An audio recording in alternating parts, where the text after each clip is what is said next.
Bom dia! Graça e paz! Que alegria podermos estar juntos mais uma vez, estarmos juntos para cultuarmos, adorarmos, cantarmos e aprendermos. Vamos lá? Eu continuo me chamando André. Se você está aqui pela primeira vez, mais uma vez, muito bem-vindo, obrigado por sua presença e nos permita conhecê-lo melhor.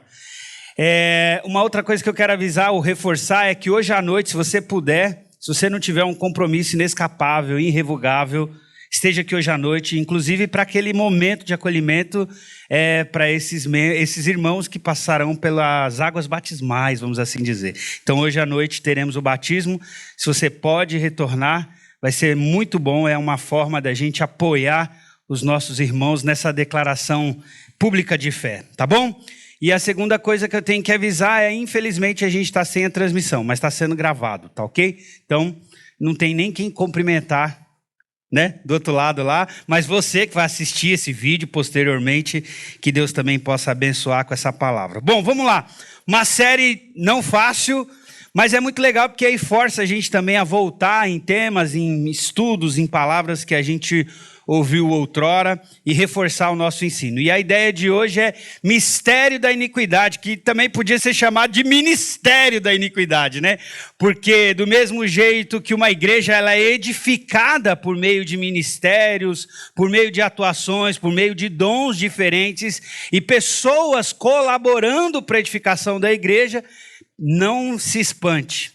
Há um conjunto extremamente organizado, extremamente estratégico para causar o mal também. E aí a gente até poderia chamar aí o mistério da iniquidade de ministério da iniquidade, tá bom? Mas eu quero ler a passagem que também está em 2 Tessalonicenses, é uma série voltada para essa carta. O pastor Paulo, domingo passado, pregou o capítulo 1 praticamente todo, e hoje eu vou pegar um pedaço do 2. Então, o primeiro dia foi um apanhadão geral, e hoje, então, a gente vai voltar para o capítulo 2, do versículo 3 ao versículo 10. Praticamente do versículo 3 ao versículo 7, mas tem uma estrutura, tem um escopo aqui, onde fala um pouco e dá um pouco dos detalhes sobre esse mistério da iniquidade, ou esse homem da iniquidade, na verdade, esse líder da iniquidade, tá bom? Ninguém de maneira alguma vos engane. Vamos juntos, 1, 2, 3. Ninguém de maneira alguma vos engane, porque não será assim, sem que antes venha a apostasia e se manifeste o homem do pecado, o filho da perdição. Basicamente, nós vamos aqui hoje, no homem do pecado. E aí o versículo 2... vamos juntos? O qual se opõe e se levanta contra tudo o que se chama Deus, ou se adora, de sorte que se assentará como Deus no templo de Deus, querendo parecer Deus. Pai, pedimos a tua direção e que nessa manhã, mais uma vez, possamos de alguma forma sermos edificados com a tua palavra. Então ajuda a gente aqui, aquilo que eu estudei, que eu preparei para esse momento, que de alguma forma nos desafie, também nos confronte, também nos console e nos leve a uma aproximação maior com o Senhor Jesus. É isso que nós oramos nessa manhã, em teu nome. Amém. Vamos lá. Olha só. Primeira coisa que eu tenho para falar, me ajuda aqui, ó. Eu acho que não está indo. Aí.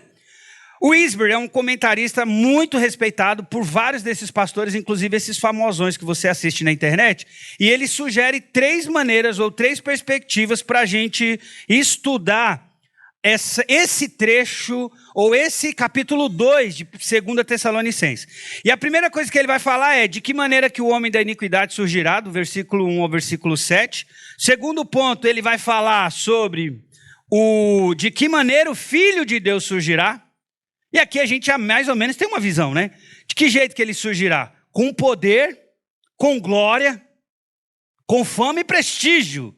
Só que imbuído das forças malignas, da instrução de Satanás e até com os poderes de Satanás. Então, de que maneira o homem da iniquidade surgirá? Com grande glamour, com muito prestígio, com muito reconhecimento, com muito poder, e o texto bíblico fala de sinal, o texto bíblico fala de milagre, o texto bíblico fala de poder, só que do diabo. E esse aqui, de que maneira o Filho de Deus surgirá? Na primeira pregação, inclusive, eu falei que nós cristãos, não temos muito costume com o negócio de domingo de Ramos. Por quê? Qual era a instrução do Senhor Jesus. E qual era a questão no domingo de Ramos? Os próprios discípulos não tinham entendido que era inescapável para que houvesse de fato a salvação, Jesus precisava morrer na cruz. Tanto que os discípulos estão ali no domingo de Ramos na expectativa de que quando Jesus viesse para Jerusalém, naquela entrada, aquela entrada fosse triunfal. A expectativa deles era de que Jesus estivesse com a espada na mão e gritando, vencendo, vem Jesus. Só que Jesus diz, não é para ser assim, não tem como, agora eu tenho que morrer. Então aquela ideia do domingo de Ramos era de que os discípulos ainda estavam com aquela expectativa de que de alguma maneira Jesus pudesse falar assim, quer saber do negócio, eu vou jogar tudo pro alto e eu vou mostrar que eu sou o poderoso. Só que essa vinda triunfante de Jesus é para esse momento, inclusive depois dessa manifestação. E aí olha, de que maneira o Filho de Deus surgirá? Aí sim, com poder e glória, de maneira visível, pessoal, como a gente estudou na questão da segunda vinda. E por último, como é que nós, como cristãos, devemos viver. E isso aqui, de que maneira os filhos de Deus devem viver. E aí Paulo já tinha dado essa ideia, inclusive em 1 Tessalonicenses, e depois vai repetir isso no finalzinho de 2 Tessalonicenses, que é, viva a sua vida enquanto Jesus não volta, faça o que tem que fazer, cumpra a missão, proclame Jesus, procure uma vida de santificação e esteja preparado para o retorno. Estar preparado, eu já disse aqui domingo retrasado, é você já estar com a sua vida alinhada com o Senhor Jesus. Então vamos ler os três juntos, 1, 2, 3. De que maneira o homem da iniquidade surgirá? De que maneira o Filho de Deus surgirá? E de que maneira os filhos de Deus devem viver? Primeiro aspecto, então, olha lá, por mais desafioso que seja, tudo isso inclusive, por mais desafio que seja, isso nunca foi simples. Essa perspectiva aqui, nunca foi simples. E eu escrevi aqui o seguinte: a igreja de Tessalônica não foi simples para essa igreja, não é simples para nós ao longo de toda a história, até porque Satanás sempre tentou ser igual a Deus. E aqui está o ponto. Por que a instrução teológica ela é tão necessária? Por que a instrução teológica é tão poderosa? E como diz meu professor Luiz Saião, ele fala assim, que uma boa teologia gera saúde, uma boa teologia gera esperança e uma boa teologia gera alegria. Por quê? Porque muita gente que não tem essa instrução ainda está naquela ideia, ou algumas pessoas ainda têm lá no fundo aquele medinho. Mas será que Satanás pode vencer? Mas será que Satanás pode vencer? Mas será que Satanás pode vencer? E muita gente, inclusive amedrontadas, até nas nossas igrejas, fica com uma demoniologia tão gigantesca que tudo que acontece na vida deles de ruim, eles atribuem ao diabo. O pneu do carro furou, é o diabo, o motor quebrou, é o diabo. Ele esqueceu de botar água, esqueceu de verificar o óleo, dá pau no motor e ele joga a culpa no diabo. Uma vez eu fui pregar numa igreja e eu brinquei com o pessoal e contei assim, gente, vocês não acreditam, antes de eu entrar aqui, me deparei com o diabo sentado na porta da igreja. Todo mundo... E chorar me engana ainda. Acho que eu já contei isso aqui no passado. Aí eu fui falar com o diabo, o que você está fazendo aqui na porta da igreja? Ex-crente da sua igreja. Eu falei, o que eles fizeram? Rapaz, tudo que eles fazem de ruim, eles botam a culpa em mim. Tudo. Então a gente tem que ter esse cuidado, porque, tá certo, ele é culpado de um monte de coisa ruim que está acontecendo por aí. Mas algumas coisas que estão acontecendo de ruim na sua vida, talvez foi por sua displicência, talvez foi por sua escolha, uma escolha sem uma orientação bíblica, e talvez foi porque você é doido da cabeça, sem juízo, e aí agora você tem que lidar com isso. Então não fique só jogando a culpa ao diabo, tudo bem? E aí, olha, lembra disso, Satanás sempre intentou ser igual a Deus. A Andressa essa semana me fez uma pergunta teológica terrível, dificílima. Ela chegou para mim e falou assim, pai, lá no céu, alguém pode fazer alguma coisa como o diabo fez de novo? Falei, menina do céu, 6 anos de idade, porque ela está fazendo 7 hoje. No dia que ela fez essa pergunta, tinha 6. Eu falei, meu Deus, mas para que essa pergunta? Falei, não, filha. Porque tem hora, irmão, que pensa assim, nós temos que ser pragmáticos em algumas coisas. Eu virei para ela e falei, não, dentro do plano de Deus é impossível, até porque alguém não pode mais pecar lá em cima, quem fez coisa errada lá em cima, ele jogou para baixo, e agora, quem faz coisa errada agora não pode subir, só pode descer. Aí ela cascou na risada. Então eu resolvi o problema dela. Aí eu falei, aí eu já faço logo o apelo. E aí, você quer descer ou você quer subir? Então, olha só, sempre enganou tentando parecer Deus. E isso acontece até hoje e assim será até Jesus lançar o diabo e o seu ministério da iniquidade no lago de fogo. E o mistério da iniquidade é um conjunto organizado estrategicamente com agentes diferentes. Não é à toa que às vezes você vai ler na Bíblia e você vai ver anticristo com letra maiúscula, e hoje nós estamos falando com letra maiúscula. Mas tem anticristos com letra minúscula.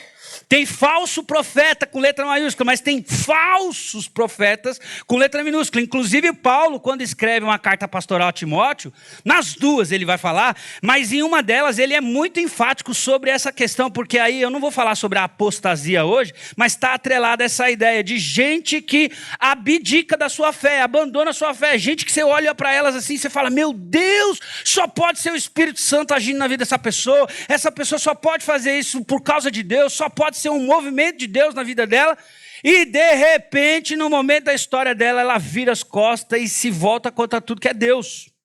E isso não é uma exclusividade de Satanás, isso não é uma exclusividade do falso profeta com letra maiúscula, isso não é uma exclusividade do anticristo com letra maiúscula, esse homem da impiedade, mas é também de pessoas que de alguma forma ou não foram convertidos ou abrem mão mesmo, nega aquilo que ela conheceu.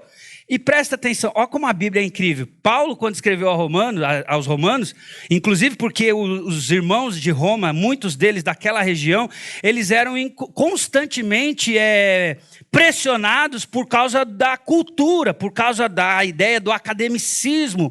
E tanto que Deus usou Paulo de maneira incrível. Ele vai para o Areópago, ele sabe fazer pergunta, ele sabe dialogar com aqueles caras, porque ele sabe dar resposta no mesmo nível da filosofia, porque isso era o grande principal questão dos irmãos.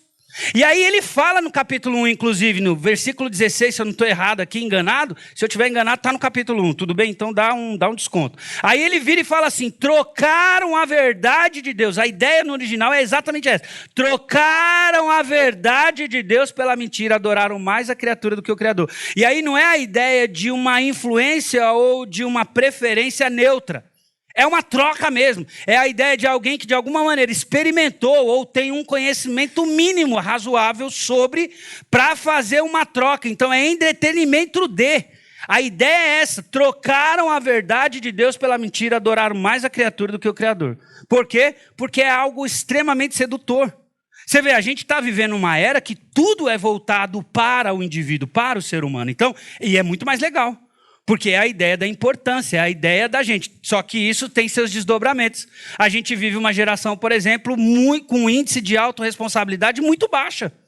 Baixíssima, poderíamos assim dizer. E aí, inclusive, dificulta demais para nós a ideia da educação de filhos. Dificulta demais a gente chamar as pessoas para um compromisso, para uma vida de relacionamento com Deus. Dificulta demais a ideia de relacionamentos, de acerto, de perdão. Por quê? Porque a gente cancela, a gente larga a mão, a gente desiste. Dificulta demais a persistência, a vida de fé. Não é à toa que ele, em questão de pouco tempo, escreve 2 cartas para esse povo. Ele elogia a igreja de Tessalônica e depois ele vai consolar, mas ele também vai reorientar, ele também vai relembrar, ele vai reforçar. Por quê? Porque somos seduzidos com muita facilidade pelo intelectualismo. E nós somos capazes, irmão, qualquer um de nós, somos capazes, seduzidos pelo nosso orgulho, de trocar o que é de Deus por nós. Você quer ver, quantas vezes eu já repeti aqui em nossa igreja, nesse pouco tempo de espaço que eu estou aqui de volta, que a gente muitas vezes coloca as nossas experiências em pé de igualdade com Deus. Às vezes porque você passou algo ruim, você enfrentou uma dificuldade na sua vida, você está trocando, você diz assim, não, isso aqui não presta. Deus está dizendo que é bom, mas porque a sua experiência foi ruim, você troca. Você quer empatar a sua experiência com a palavra de Deus. Então Deus está dizendo que um negócio é bom, você está dizendo que é ruim porque a sua experiência foi ruim. Nós não assumimos a responsa. De que jeito? Fiz escolhas ruins, não acertei, não abdiquei, não perdoei, sou orgulhoso, sou atrevido, sou petulante, sou uma pessoa difícil e isso cooperou para que eu vivesse desse jeito e estivesse desfrutando desses resultados. Não, a gente joga a culpa para Deus. Você quer ver? Tim Keller, um cara incrível, escreveu um livro, Caminhando com Deus, Meio à Dor e Sofrimento. E ele diz assim, uma das grandes dificuldades de se evangelizar nos dias de hoje é exatamente o sofrimento. Porque nós da antiga idade, nós que é um pouquinho mais antigo, alguns aqui que era da igreja de alguns anos para trás, como é que fazia o apelo? Pegava um hino do cantor cristão, 259, ao findar o labor dessa vida, quando a morte ao teu lado chegar. E eu entendo, porque nós virava para a pessoa e falava, o que você vai escolher, vida ou morte? Só doido que vai escolher a morte. Mas calma, qual é a experiência que está por trás, o pressuposto cultural que está por trás? Se a pessoa não vem pelo amor, ela vem pela dor. Isso não acontece mais. E aqui está esse grande desafio. Porque o apóstolo Paulo está dizendo que quando esse anticristo se manifestar, esse cara vai propor exatamente a solução de todos os problemas. Ele vai ser o cara que vai trazer a paz, ele vai resolver o problema da economia, ele vai... E aí tem várias especulações que eu não vou entrar nelas. Talvez aí, vamos fazer um curso. Paulo já está meio tentado a fazer um curso, já falou ontem, domingo passado. Eu estou falando hoje, de repente nós vamos fazer a Universidade da Segunda Vinda de Cristo. Porque pensa num negócio que tem assunto. Só que tem muita gente que está vacilando. Então os desafios é esse, ó. E o primeiro deles aqui é, fuja da confusão. Repete comigo. Fuja de confusão. Não dê ouvidos a qualquer profeta. Repete. Não dê ouvidos a qualquer profeta. E aí é uma parte, é como se eu estivesse dividindo um pedaço da carta em dois. Ele está dizendo assim, ó, fuja de confusão, relembre o que nós ensinamos para vocês, não ouça qualquer profeta. Segunda parte da carta, viva em missão e com muita expectativa desse glorioso retorno de Jesus Cristo. E qual é a proposta do apóstolo Paulo? Eu escrevi, vamos ler juntos, vamos ler. Vamos juntos, 1, 2, 3.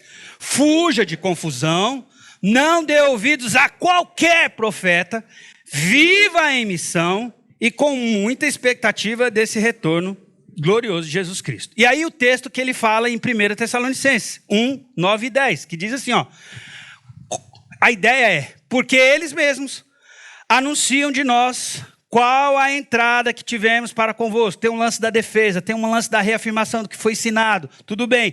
Mas ó, como dos ídolos vos convertestes a Deus, para servir a Deus vivo e verdadeiro. E aí você faz o quê? Você se converte dos ídolos, tem consciência de que sem Deus você estava arruinado. E agora o que você faz? Vai vivendo com Deus verdadeiro, esperando o quê? Dos céus o seu Filho, que vai fazer o quê? Nos livrar da ira futura. Eu não vou entrar nesse aspecto da ira futura, porque vai ter gente que vai dizer que essa ira futura é a tribulação, vai ter gente que vai dizer que é o inferno.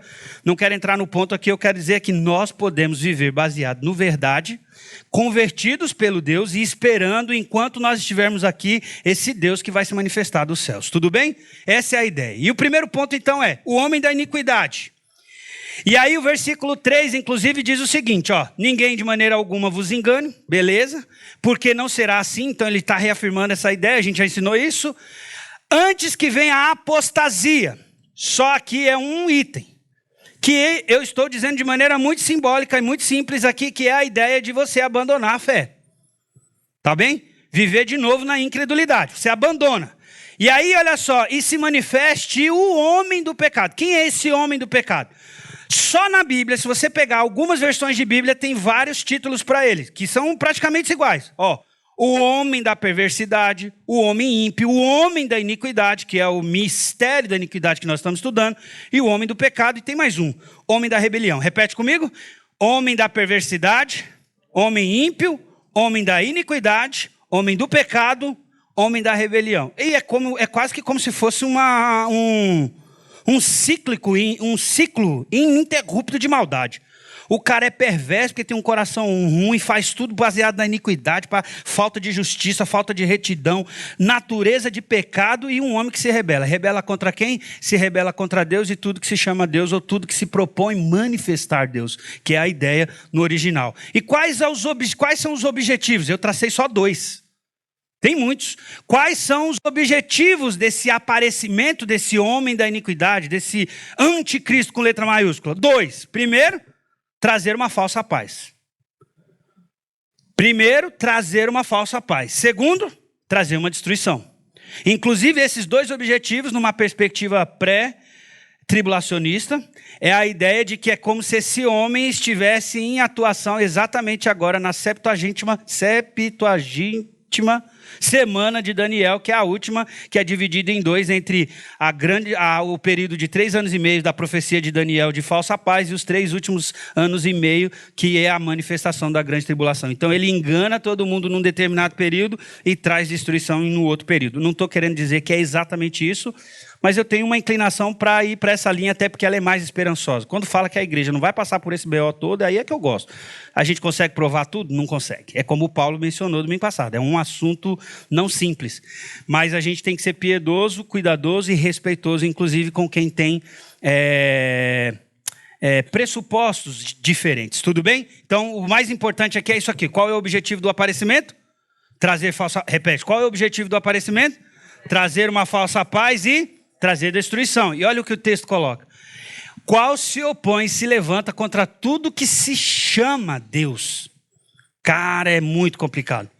Ou se adora. Eu nem coloquei, nem... Mas você já consegue perceber que assim, a gente adora a Deus. E aqui é uma coisa já, eu não coloquei aqui na mensagem, mas já é um ponto que chama a nossa atenção. O cuidado que a gente tem que ter com ídolos. O próprio Tim Keller escreveu: deuses falsos, deuses da era secular, ego transformado, tudo por causa da nossa tendência idólatra. A gente acha que a idolatria está muito mais voltada para outro tipo de religião, porque tem uma imagem, porque tem isso, tem aquilo, as pessoas têm algum tipo de objeto de veneração. Mas eu vou estudando e eu acho, Joel, inclusive Rita, que a idolatria é um baita de um desafio para nós, porque quando a gente vai estudar num conceito mais específico, idolatria é qualquer coisa que ocupa o lugar de Deus na nossa vida. E quantas coisas muitas vezes não estão no lugar de Deus na nossa vida? Nós que lemos a Bíblia, nós que fazemos devocional, nós que lemos livros, nós que fazemos isso, fazemos aquilo, viemos para a igreja, nós que passamos o dia na igreja. É a festa do milho, é o muro, é não sei o quê, é não sei o quê. E às vezes muita coisa não significa que estamos completamente livres desse problema de adorar. Porque a adoração é exatamente a prova de que algo como um tipo de divindade está possuindo nosso coração. Ou estamos tratando alguém ou algo ou alguma coisa que somos capazes de fazer com esses aspectos de veneração. E aí todo mundo tem que ter cuidado. Por quê? O meu ministério pode ser o meu motivo de idolatria. O meu ministério pode ser meu motivo de adoração. Minha família, meus filhos, meu Deus, eu com os meus filhos, cara. Eu tenho que tomar um cuidado, que a linha tênue fica ali, ó. Posso colocar os meus filhos num lugar, e a gente é ensinado, inclusive, que os filhos têm que estar abaixo da esposa. E quantos de nós, muitas vezes, não colocamos os filhos acima do cônjuge? Então, a adoração é uma coisa, e Satanás não é bobo, porque nós fomos criados com o propósito de adorar. E quando a gente estuda, inclusive no livro lá do Rick Warren, Propósito, nós vamos dizer o quê? Ele vai dizer o quê? Que todo mundo adora. Só que você tem que escolher o que você adora. Todo mundo está adorando. A questão do propósito é: você está adorando o Deus certo ou você está adorando deuses menores, que pode ser inclusive você mesmo, a cultura, o ensino, a filosofia, pedagogia, psicologia, seja lá o que for. Você está adorando, e aí é a tendência do nosso coração. E Satanás sabe atacar exatamente nesse lugar. E aí aqui o ponto, ó, se levanta contra tudo que se opõe ou que se chama Deus. E aí a gente tem que estar atentos. Por quê? Qual é a fala de Jesus aos seus discípulos sobre o anticristo? Quando, pois, virdes o abominável, é mais um título, ó, diferente, da desolação, ou seja, alguém que vai desolar. Doido é quem... Você vê como tem gente que é doido, tem gente que é... Hoje já não se fala mais tanto nisso, mas quantas pessoas nós ouvimos no passado que faziam um pacto com o diabo? Tem aí uma religião satanista crescendo absurdamente. Quantas pessoas que se dizem desigrejadas, se decepcionam com uma relação, com uma experiência de igreja, numa relação de desconfiança com líderes, pastores de igreja, aí o cara vira casaco e vai para esses negócios. E ele está acreditando que aquilo ali está favorecendo a vida dele. É um baita de um engano, porque inclusive a ideia de Satanás é: quanto mais parecer com algo de Deus, quanto mais parecer com o negócio do povo de Deus, quanto mais tiver elementos de Deus. É por isso que é perigosíssimo esse negócio de ficar dizendo para todo mundo que todos os caminhos levam a Deus. Embora que eu aprendi esses dias que realmente todos os caminhos levam a Deus. Leva de que jeito? Leva para Deus. O ponto é quando Deus bateu o martelo de julgamento, está do meu lado ou está contra mim? Todos os caminhos levam para Deus mesmo, está certo. Só que só Jesus é o caminho, a verdade e a vida que leva ao Pai. Esse é o negócio. E aqui, quando virdes o abominável da desolação, de que falou o profeta Daniel, no lugar, né? E aí ele está conversando com os discípulos, partindo do pressuposto que eles já estudaram sobre isso. Então os que estiverem na Judéia, fujam. Alguns vão dizer, inclusive, que quando Jesus voltar, Jesus vai matar o anticristo no Monte das Oliveiras. Eu não sei se é isso mesmo. Aí já é uma visão mais dispensacionalista, que vai tentando encaixar ali todos os eventos e tudo bem. Mas a ideia aqui é que o negócio principal aqui é, esse cara vai agir de um jeito que leva as pessoas para fugir, velho. E se Jesus estiver falando, então, inclusive, que é para fugir, se é os discípulos que têm que fugir, pode ser que então Jesus está falando que, nós estamos passando pela tribulação. Você vê como é que o negócio é complicado? Não é simples, Então, os que estiverem na Judéia, e aí alguns dos discípulos vão dizer, mas nós não vamos estar mais lá, porque Jesus já voltou, não quero entrar nessa confusão. O que eu quero dizer é, quando virdes o abominável, que eu estou dizendo aqui, há alguém que é de desolação. E o meu ponto aqui é o alerta, porque tem gente acreditando que Satanás pode dar alguma coisa. E Satanás não pode dar nada para ninguém. Esse é meu ponto aqui. O meu ponto aqui é pastoral. Pastoral em que sentido? Nós temos que pregar o evangelho, porque infelizmente tem gente sendo seduzida por tipos de religiões que na verdade parece demais com o cristianismo, fala demais em aspectos de uma vida parecida com a de Jesus, só que depois vai se manifestar uma desolação. Porque nunca Satanás teve condições de dar nada para ninguém. Ele só mentiu, só roubou, só enganou, só usurpou. Porque desde sempre o principal ministério de Satanás é querer ser igual a Deus, parecer com Deus e receber a veneração que deve ser dada só a Deus. Ele não é um criador, ele é uma criatura. Ele não entra isso na cabeça de Satanás de jeito nenhum. E aí nós temos que entender isso, que é um perigo para nós. E aí eu escrevi alguns trechos de textos grandes em relação ao anticristo nos meus estudos, nas minhas reflexões. O primeiro deles é, um indivíduo dotado de enorme poder de manipulação. Porque ninguém engana outro se não for bem... Apesar que tem, né? Eu falo assim, que até para casar tem que enganar legal. Porque se a mulher tiver juízo, ela não casa com os caras. Porque os caras é muito... Ontem mesmo eu estava vendo assim, as meninas da nossa igreja, meu Deus do céu, os caras estão acendendo fogueira, estão jogando não sei o quê, chama essa menina para conversar, dá um negócio. Meu Deus, nós vamos dar um curso para os caras, como encantar uma moça de 20 anos, pelo amor de Deus. Encanta essas meninas, os caras estão acendendo fogueira, meu Deus, oh, Jesus, manda uma chuva. Apaga essa fogueira, Deus, que esses caras não prestam atenção nessas meninas lindas, maravilhosas, cara. Mas, meu Deus, não é possível um negócio desse. Manipulação, que trará o quê? Destruição a muitas pessoas. E em todos os aspectos, ele é a antítese. Eu deveria ter colocado entre aspas, perfeita de Cristo. Encarnando a oposição direta, até porque o próprio Satanás, irmão, ele só pode fazer o que Deus está de alguma forma falando assim, deixa ele fazer, achando que ele pode. Então, a ideia é aqui, está atribuída a essa figura do anticristo. Olha lá, oposição direta ao Messias. E a palavra anticristo carrega o quê? Um significado duplo, refletindo tanto uma oposição a Cristo, quanto ao quê?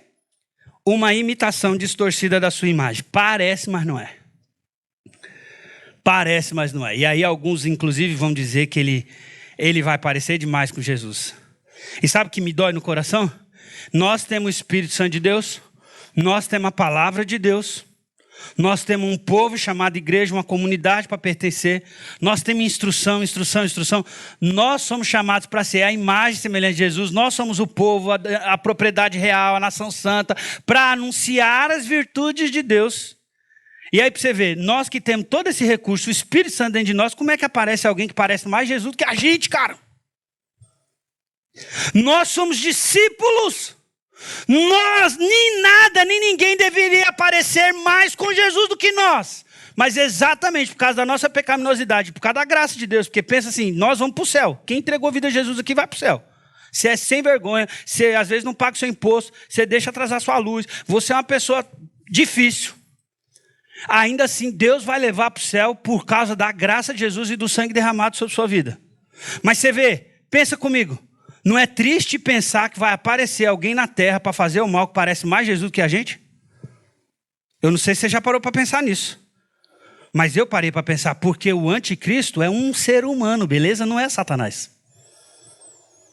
E ele vai parecer, vai ser uma imagem distorcida, mas vai parecer tanto que vai enganar um bocado de gente. Por quê? Porque você vê a dificuldade que nós temos para ganhar uma pessoa para Cristo. Faz a festa, faz um pequeno grupo, abre a casa. E pensa, quem abre a sua casa já merecia um prêmio, porque fala sério, é uma enchimento de saco. Gasta o papel, dá descarga, quebra o vaso, quebra não sei o quê. É um enchimento de saco. E nós, para ganhar uma pessoa, e às vezes passa o ano inteiro, a gente não ganha a pessoa para Cristo. Vamos parar para pensar, que bênção, vamos celebrar o batismo hoje à noite. Vamos batizar 12. Fala sério, cara. E nós vamos dar glória a Deus. Mas por quê? Porque nós acostumou.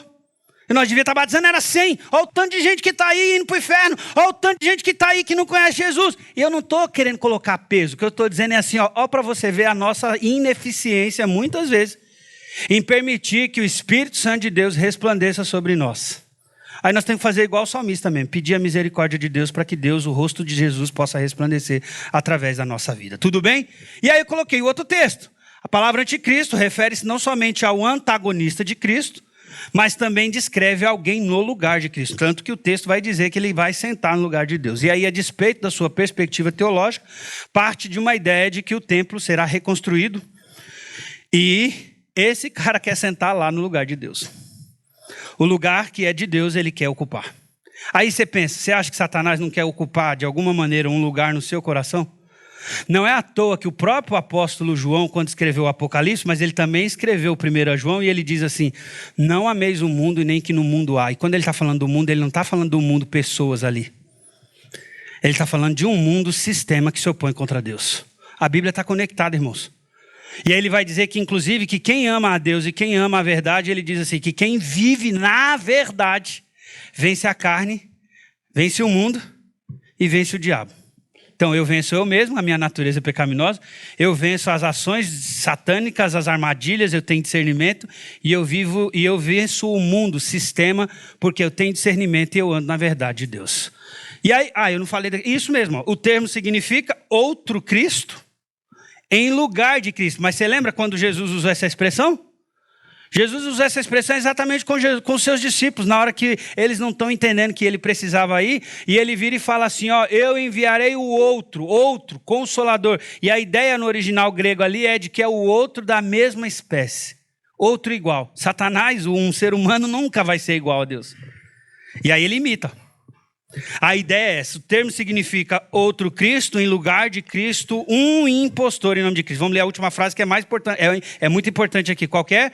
Um impostor em nome de Cristo. 1, 2, 3, um impostor em nome de Cristo. Então, se você esquecer de todos esses 2 parágrafos, lembre-se disso. Quem é o anticristo? É um impostor em nome de Cristo. E aí a outra frase, ele se apresentará como o verdadeiro Cristo, mas será apenas uma imitação, uma falsificação produzida por quem? Com o objetivo de enganar e aí eu coloquei ali os imprudentes para ser mais gente boa, porque a palavra no original é os incautos, a ideia. E aí alguns dos títulos que ele recebe, tem muitos outros. Vários livros que você estudar, independente de qual seja a linha, pós, pré, nisso elas concordam muito. Tem vários. E aí, ó, alguns deles, olha só, pensa assim, se a gente olhar daqui para lá é ruim, né? Mas pensa assim, deve ser um cara muito gente boa. Depois a parte de baixo, inútil, é por causa do objetivo. Mas lembra quando o próprio apóstolo Pedro virou para os pastores que estavam debaixo da supervisão dele, ele fala assim, ó, cara, a gente não pode pastorear o rebanho de Deus com torpe e ganância. Por quê? Senão o meu pastorado se torna inútil. Por que está assim de pastor no Brasil, que é uma verdadeira vergonha? Porque eles estão pastoreando com um outro objetivo, que não é a glória de Deus. Pastor inútil, o falso profeta, é esse tipo de cara. E geralmente pessoas que estão debaixo desse tipo de pastoreio, o cara tem um poder de argumentação, o negócio acontece em torno dele, o cara é uma grande persona, o cara fala de uma maneira... Não estou dizendo que a gente não tem que falar maravilhosamente. Eu não estou dizendo que a gente não tem que melhorar a nossa comunicação. Eu não estou dizendo que é proibido tirar uma foto do pastor e colocar no site da igreja. O que eu estou dizendo é que foi algo construído em função de, e não em Deus, usando essa pessoa para Deus, para a glória de Deus. Um pastor inútil, um homem vil, Olha só, o iníquo, o assolador, o negócio de chifre aqui, então, você vê, negócio de chifre não é antigo, velho. É antigo esse negócio de chifre, está amarrado. Que Deus tire esse espírito de chifridão no meio de nós. E um rei feroz, olha só. Eu inventei essa palavra agora, não foi boa? Hã? Vocês sabem que eu inventei ela agora? Eu acho que o pastor Edgar, irmãos, vai lançar um livro. Palavras inéditas do pastor André. Ele vai. Feroz, rei feroz. Então, assim, alguém num poder de autoridade, você vê? E tem muitos outros, que eu nem vou ler esses textos. Mas olha só, um homem inútil, um homem vil, um pastor inútil, o iníquo, o assolador, alguém que está em um pequeno chifre, o rei feroz. E tem muitos outros que eu não coloquei aqui. Agora, a Bíblia também vai falar que tem um negócio que está impedindo. Eu não vou ficar aqui discutindo com você o que é que está impedindo. No conjunto todo, eu acredito que é Deus, dentro do plano de Deus. E o conjunto de ações de Deus, tudo bem. Mas olha aí, eu coloquei aqui, ó, o impedimento da revelação e atuação completa desse anticristo, desse homem da iniquidade. Aí eu coloquei dentro de um ratinho, dentro de uma ratoeira. Até porque eu sei que hoje nós vivemos um mundo pet. Coloca eu sou besta, colocar um cachorro dentro de uma ratoeira, um gato dentro de uma ratoeira, vocês vão ficar me massacrando lá, ó, pastor, esse pastor não gosta de bicho, não gosta de bicho. Então, assim, o impedimento da revelação, eu estou dizendo assim, ele está dentro de uma gaiola. É como se fosse isso, é como se fosse um rato dentro de uma gaiola. O rato dentro de uma gaiola, a ideia meio de que ele está toda hora esperando, ele está com a expectativa de que alguém abra para ele poder agir. Então, há um impedimento. O que é esse impedimento? Eu coloquei aqui, ó, e vocês sabem o que está detendo. Ah, irmão, vocês acreditam que essa palavra aqui gera um negócio no mundo do estudo da teologia? Pois ele só pode ser revelado quando a sua hora chegar. E aí é aquela, como Paulo falou, muitos vão atrelar esse que está detendo. E a hora que chegar, quando é a hora e o dia do Senhor. Aí, olha lá, pois essa perversidade já opera. Lembra que eu falei do ministério da iniquidade? Então nós temos o falso profeta com a letra maiúscula. Nós temos o anticristo com a letra maiúscula. Só que nós estamos assim, ó, de anticristos com letra minúsculas e de falsos profetas com letra minúscula. O apóstolo Paulo, quando vai orientar Timóteo, ele fala que falsos profetas com letra minúscula surgirão do meio da igreja e vira para ele e fala, você mantenha firme. É interessante porque ele fala assim, na hora que surgir um falso profeta com letra minúscula no meio da igreja, faça calar. Faça calar no meio da igreja, porque senão esse cara vai trazer destruição e ensino falso e ainda vai gambelar um monte de gente no meio da igreja. Ele fala disso no meio da igreja. Então a ideia é de que já existe, essa perversidade já opera de alguma maneira. Só que eu não vou nem dizer do aumento só, eu vou dizer de algumas coisas singulares, porque a ideia que a gente tem quando a gente estuda a Bíblia, a história, o desenvolvimento bíblico da narrativa das Escrituras, parece que determinados períodos é um caos, depois aparece alguém em 2, 3, 4, 5 décadas e aí traz um avivamento, e aí vive um período de inclinação para Deus, de devoção e obediência, de repente a maldade, a obstinação começa a crescer de novo, e aí para que nem nós estamos agora, parecendo Sodoma e Gomorra. Então, se você olha a narrativa bíblica a partir de uma teologia bíblica, qual é a ideia de que o povo está assim, que é inclusive a síntese do povo de Israel. Qual é a síntese do povo de Israel? Obedece e tem as bênçãos. Se afasta e Deus chama eles de adúltero. Deus estabelece castigo. Aí Deus fica muito bravo e estabelece juízo. Manda os caras para o Egito, manda os caras para o exílio, e de repente Deus, eles oram, alguém lá se converte, alguém lembra de Deus, faz oração, Deus quebranta o coração, chama, levanta Moisés, tira do Egito. Levanta José, salva da fome. Tá vendo? Então a história de Israel vai nesses altos e baixos, e aí a gente vai ter que entender que inclusive nós vivemos um momento muito triste da história. Alguns vão dizer que o Brasil é um país cristão, eu tendo a dizer que nós já estamos numa era pós-cristã no Brasil. Nós não estamos. A igreja cresce numericamente, mas não cresce em fervor. Não cresce em independência, em transformação e não cresce em conhecimento da palavra. Que é o que geralmente vai trazer qualidade. E é óbvio que a qualidade deveria gerar crescimento. Nós não somos contra o crescimento de jeito nenhum. Tomara a Deus que daqui 3, 4, 5 domingos, 2, 3, 4 meses, quem sabe 2026 não cabe aqui. Nós temos que fazer 3 cultos nessa igreja. Louvado seja Deus. Pregando a palavra com fidelidade, contextualidade, sensibilidade cultural, ganhando novas pessoas que não conhecem a Jesus. Só que a verdade é que o crescimento numérico não representa um indício de volta para Deus. Então, a perversidade. E aí eu coloco, Deus está refreando as forças do mal no mundo atual. De alguma maneira, como? Exercendo controle sobre as ações de Satanás e limitando a sua capacidade de agir, inclusive a sua capacidade de influenciar. E isso faz sentido, porque o mundo, de alguma maneira, é influenciado por Satanás, mas não é influenciado na sua completude. E é óbvio que tem uma relação com a presença da igreja, é óbvio, como tinha com a presença do povo de Israel, como tinha com os patriarcas, como tinha com os profetas maiores e menores, como tinha com os apóstolos e tem com a igreja nos dias de hoje.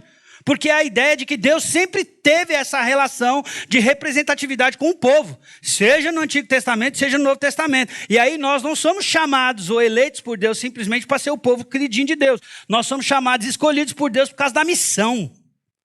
Nós somos chamados, escolhidos por Deus porque nós temos uma vocação e uma representatividade. Qual que é? Manifestar as virtudes daquele que nos chamou das trevas para a sua maravilhosa luz. E aí a ideia, embora Satanás busque fazer o mal, ele não pode. E aqui, irmão, você devia consolar seu coração. Que o mundo está muito ruim.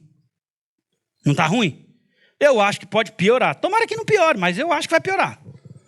Mas a ideia é de que Satanás não pode, lê comigo essa frase, não pode ultrapassar os limites estabelecidos. Não pode. Ou seja, mesmo que as coisas estejam muito ruins, nós temos um Deus que governa soberanamente. Esse aleluia está muito fraco. Vamos fingir que nós agora é da bleia. Deus governa soberanamente. Que amém, glória a Deus. Não pode ultrapassar os limites estabelecidos. Por quê? Vamos ler juntos essa frase? Deus é poderoso e mantém-se soberano sobre todas as coisas. Glória a Deus. Quais são as características desse homem da iniquidade ou do anticristo? Eu coloquei, esse homem virá para realizar o quê? Trabalho de Satanás. Meu Deus do céu. Como é que alguém vai fazer uma coisa por mal com tanta excelência? Estudando isso aqui, cara, me faz chorar. Porque, é sério. As coisas que a gente faz na igreja, irmãos. Olha o tipo de excelência, olha o tipo de qualidade, olha o tipo de empenho que a gente emprega nas coisas. Olha a amorosidade, às vezes, para resolver um negócio simples. Olha quantas coisas às vezes demora pela falta de voluntariedade, pela falta de disposição, pelo tempo que eu não tenho, porque eu tenho tempo para o meu trabalho, eu tenho tempo para ganhar meu dinheiro, eu tenho tempo para fazer uma faculdade, eu tenho tempo para fazer de tudo nesse mundo, menos trabalhar para Deus. E aí, o raio já mandou eu acabar. Sai! Mas aí, só que meu tempo também foi comido lá na hora do negócio aqui, não vem não. Bora, vamos acabar. Mas a ideia é de que, Satanás...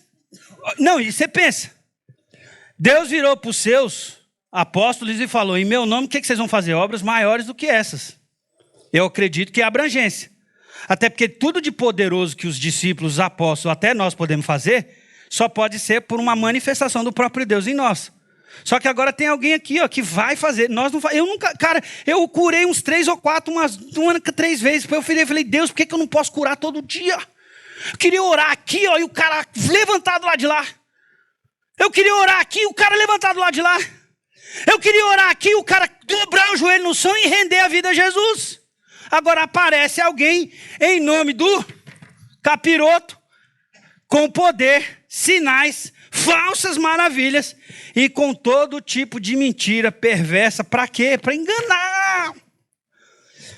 E aí nós aqui tentando ajudar as pessoas a compreender o evangelho, parece que nós somos palhaços da corte. Parece que nós somos os manipulados. Parece que nós é que somos doidos, varridos. Mas as pessoas não conseguem atentar de que o fim da história disso aqui vai ser uma tragédia terrível. E nós ficamos aqui tentando convencer, tentando falar, tentando não sei o quê para as pessoas não acreditam. Só que está aqui, esse cara tem poder, vai exercer sinal, milagre e ainda vai mentir muito bem, porque nós inclusive sabemos mentir muito mal. Fica estampado na nossa cara, às vezes, os motivos das falas. A gente é que acha que está enganando as pessoas. A gente é que acha que está enganando o esposo, está enganando a mulher, está enganando o povo na igreja. Não está enganando ninguém, está todo mundo escancarado. É só uma questão de tempo, o resultado vai aparecer. Mas nós estamos aqui, ó. E infelizmente ele vai enganar os que estão caminhando para a destruição, pois se recusam a amar e aceitar a verdade de Deus. Para a gente caminhar para o fim, ele vem com poder, com sinais, falsas maravilhas e todo tipo de mentira. Como é que ele vem? Com poder, com sinais, falsas maravilhas. Um homem. Próximo. A personalidade do anticristo é de alguém altamente inteligente, grande orador e demagogo, político, esperto, com carisma, porte e aparência de um gênio militar, pastor Edson Naves. E aqui um outro livro falando sobre o anticristo. Ele pode vir aparentando ser um homem de paz, mas será motivado por orgulho, sede de poder. Qualquer sucesso que atingir será devido às forças sobrenaturais que atuam nos bastidores. Em última análise, quem é as forças dos bastidores? Em última análise, ele é uma marionete nas mãos de Satanás. Qual é a nossa âncora? E aqui eu termino.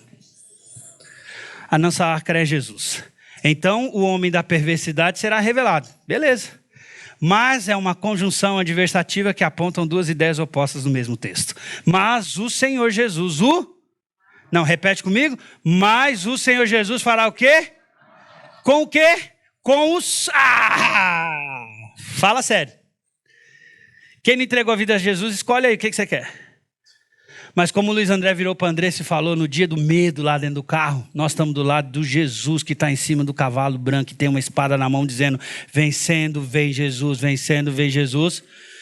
Se você está igual aos discípulos, esperando o dia que Jesus vai entrar rumo a Jerusalém com essa espada, não era lá no domingo de Ramos. Será no dia da sua volta. Agora você tem que se posicionar. Sopro de sua boca e fará o quê?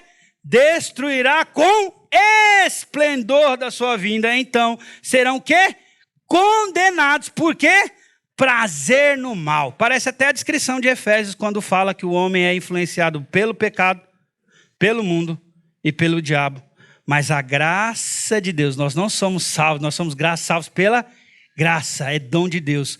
Então se você precisa virar a chave, mudar o paradigma. Para a gente caminhar. Vamos ler todo mundo junto essas últimas frases. Vamos juntos? 1, 2, 3. Deus tem um plano soberano e um cronograma preciso para a história. Nada pode alterá-lo. Satanás, com toda a sua astúcia e poder, não tem capacidade de mudar ou interromper o plano divino. Embora ele busque frustrar os propósitos de Deus, sua ação é limitada pela soberania divina e tudo que ele faz acaba servindo, em última instância, para cumprir o plano de Deus. O propósito da profecia bíblica não é oferecer um cronograma, mas é construir um caráter. Que eu e você tenhamos um caráter mais parecido com o de Jesus e enquanto ele não volta, que nós estejamos munidos, equipados, preparados, protegidos pelo conhecimento da verdade de Deus. E lembra disso. Se for antes, se for depois, isso para nós, se for antes, melhor, porque nós não precisamos passar pela tribulação. Mas se for depois, pensa comigo, Jesus está com a gente e ele vai destruir esse mal. Até esse mal da tribulação é temporário. Mesmo que outras pessoas estejam aqui e a igreja não esteja presente, qual é a mensagem de consolação que as pessoas vão receber? É temporário. Deus vai matar o anticristo. E do mesmo jeito que ele vai lançar o diabo no lago do fogo de enxofre, ele vai lançar o anticristo, a besta e todo aquilo que se opõe contra Deus. Não se opõe contra Deus não. Porque Deus não tem apenas uma mensagem de vitória, Deus tem uma mensagem de esperança. O grande triunfalismo do cristianismo não é uma vida de vitória o tempo todo, mas é uma vida de esperança constante e ininterrupta. As coisas, os males nos assolam, os males mexem com a gente. As perdas causam dor na gente, ou dores. Mas o evangelho é uma grande mensagem de esperança e a gente aguarda o dia da redenção final. Existe um plano de Deus. Deus criou tudo perfeito. A escolha de Adão e Eva trouxe o caos. Mas Deus, diante da sua graça, trouxe uma intervenção por meio de Jesus. E há uma promessa de novos céus e nova terra. Feche seus olhos, eu quero orar por você. A banda vai subir. Enquanto a banda sobe, eu quero orar por você. Todo mundo de cabeças baixas, olhos fechados. E o meu objetivo aqui não é constranger ninguém, nem obrigar você a nada. Mas eu posso desafiá-lo. E aí você responde à medida que você entende que é a sua realidade, ou a percepção e a sensibilidade de que é o próprio Deus movendo você numa direção. De maneira rápida aqui eu quero orar em pelo menos 2 ou 3 direções. E a primeira delas é a seguinte: talvez você está aqui e nem entregou sua vida a Jesus ainda. Eu não sei o que tem influenciado você ou atrapalhado você de fazer uma entrega total a Jesus. O que eu quero dizer é que possivelmente pode ser você mesmo, pode ser uma força externa, porque é difícil demais para a gente caminhar com Deus. Não é fácil, não é simples. É muito mais fácil ir segundo a filosofia e o conhecimento humano. E às vezes a gente olha para a história bíblica e parece assim um negócio que tem um monte de perguntas sem resposta. Mas eu queria desafiar você, talvez, a abrir seu coração, se é que você está percebendo Deus de repente movendo você, a pensar na possibilidade de entender melhor qual é o plano de Deus para a sua vida. O que é esse negócio de ser crente? Que negócio é esse de esperar a volta de Jesus? Que negócio é esse de ter essa convicção tão plena de que nós vamos morar com o céu? Como é que é isso? A gente pode melhorar a forma de comunicar isso para você e tornar isso claro para você. Mas meu desafio aqui é: tem alguém que ainda não entregou sua vida a Jesus e de repente quer fazer isso hoje, nessa manhã? A partir, inclusive, daquilo que ouviu? Sem problema nenhum. Você só levanta a sua mão. Eu não vou chamar você aqui à frente, não vou pedir para você ficar de pé, não quero te constranger. Mas se a mensagem de alguma maneira impactou você nessa direção, eu queria te dar essa oportunidade. Todo mundo de cabeças baixas, olhos fechados, se possível for. Se hoje é o seu dia de fazer uma entrega a Jesus: pastor, eu ainda não tomei essa decisão, eu quero fazer isso hoje. Levante sua mão, eu quero orar por você. Pastor, eu quero estar do lado de Jesus. Eu quero estar com os de Deus nesse retorno glorioso do Senhor Jesus. Levanta sua mão, eu quero orar por você. Tem alguém? Só levanta sua mão de uma maneira que eu possa ver, eu quero orar por você. Pastor, hoje é meu dia, eu quero entregar a minha vida ao Senhor Jesus e entender o plano dele para mim. Só levanta sua mão, não quero que você fique em pé, não quero que você venha aqui à frente, não quero te constranger. Só levanta sua mão, é eu, você e Deus, Deus e você. Tem alguém nessa manhã? Alguém nessa manhã? Pai, obrigado, porque o Senhor fala conosco. Obrigado por tua palavra e obrigado pela maneira poderosa como, mesmo em textos mais difíceis na nossa perspectiva humana, porque na verdade a Bíblia inteira foi feita para o Senhor se revelar a nós. E aquilo que o Senhor julgou e entendeu ser necessário e suficiente para a nossa compreensão estão aqui registrados. É assim que a gente crê. E obrigado porque mesmo com as nossas limitações, mesmo com a influência muitas vezes até da nossa pecaminosidade, da nossa falta de fé, textos que para nós parecem não tão claros, o Senhor tem um objetivo claro. O Senhor tem um ensino prático e claro. E o Senhor tem um plano descortinando, sendo executado ao longo da história. E obrigado porque essa série tem nos feito lembrar de que o Senhor vai voltar. E a maneira mais segura de nós estarmos preparados para esse retorno é crendo no Senhor Jesus como Filho de Deus, aquele que morreu na cruz, entregou a sua vida por nós, derramou o seu sangue para que os nossos pecados fossem perdoados. E obrigado porque nos méritos do Senhor Jesus nós podemos ter seguranças de que um dia passaremos a nossa eternidade, o portal da eternidade será aberto para nós e estaremos com o Senhor Jesus para todo sempre, sempre, sempre e sempre. Que a tua palavra, de maneiras diferentes, continue ecoando no coração das pessoas, para tocar no coração daqueles que talvez ainda têm dúvidas, daqueles que de alguma maneira ainda resistem, ou daqueles que de alguma maneira ainda nem compreendem a necessidade de se posicionarem diante do Senhor Jesus. Mas nós clamamos que a tua graça, que a tua misericórdia se renovem sobre a vida dessas pessoas, para que possamos estar todos na mesma página, na página da eternidade. É assim que eu oro, em nome de Jesus. Amém, amém e amém.